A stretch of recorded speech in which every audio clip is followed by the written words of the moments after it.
আজকে আমি আলু দিয়ে একটা স্ন্যাক্স করব। এটা চায়ের সাথে বিকালে খেতে ভীষণ মজা হয়। এখানে আমি ৩টা আলু ছুলে নিয়েছি। এখন আলুগুলো আমি কেটে নিব।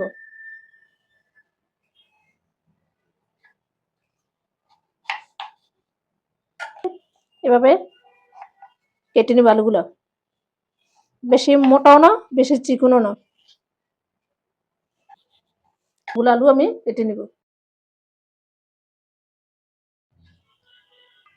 আমার সবগুলো আলু কাটা হয়ে গেছে। এখন আমি এগুলা ধুয়ে নিব।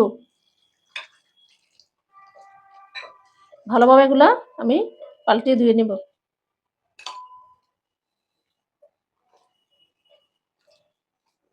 পরিষ্কার করে ধুয়ে নিয়েছি।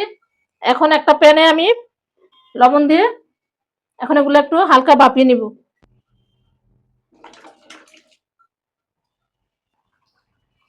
%50 আমি আলুগুলা সিদ্ধ করে নিয়েছি। এখন আমি এগুলা তুলে নিব।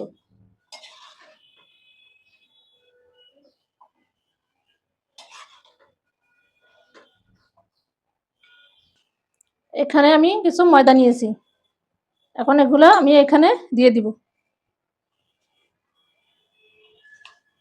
কর্নফ্লাওয়ার আমি এখানে দিয়ে দিব 2 চামচ। এগুলা এখন ভালোভাবে আমি মেখে নিব। এগুলো আমার এখন মাখা হয়ে গেছে। এখন আমি এগুলা তেলে ভেজে নিব। তেল গরম হয়ে গেছে। এখন আমি এক এক করে এগুলা ভেজে নিব।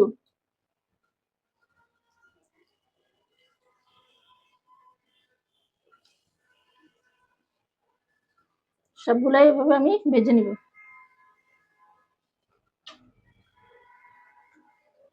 আমার চ্যানেলটি সাবস্ক্রাইব করে নাই, তারা সাবস্ক্রাইব করে আমার সাথে থাকবেন। আর ফেসবুক পেজ থেকে যারা ফলো দেন নাই, তারা একটু ফলো দিয়ে আমার সাথে থাকবেন। আর এগুলো ভাজা হয়ে গেছে। এখন আমি এগুলো তুলে নিব। এভাবে রান্না করে সবগুলো আমি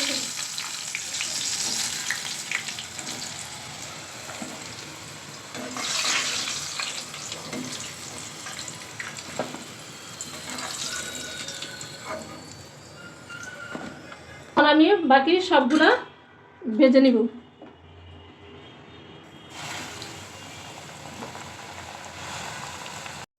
এখন এখানে আমি কিছু চাট মশলা দিব। এখানে কিছু ম্যাগি মশলা দিব, কিছু বিট লবণ দিব, আর এখানে কিছু মরিচের গুঁড়া দিব, লাল মরিচের গুঁড়া। এখন এগুলো আমি সবগুলা একসাথে মিশিয়ে নিব। 3টি সাধারণ জিনিস দিয়ে যে অসাধারণ এরকম পটেটো স্ন্যাক্স হবে, একবার ট্রাই না করলে বুঝতেই পারবেন না। এভাবে আপনারা একবার ট্রাই করে খাবেন। ট্রাই করে আপনার রেসিপিটা করে চায়ের আড্ডায় জমে যাবে। আমার তো ভীষণ পছন্দ, আমার বাচ্চারাও ভীষণ পছন্দ করে এটা। এভাবে আমি সবগুলা মিশিয়ে নিয়েছি। এটা খেতে গরম চায়ের সাথে অনেক ভালো লাগে। আমার রেসিপি আপনারা এতক্ষণ যারা দেখেছেন তাদেরকে অসংখ্য ধন্যবাদ। আর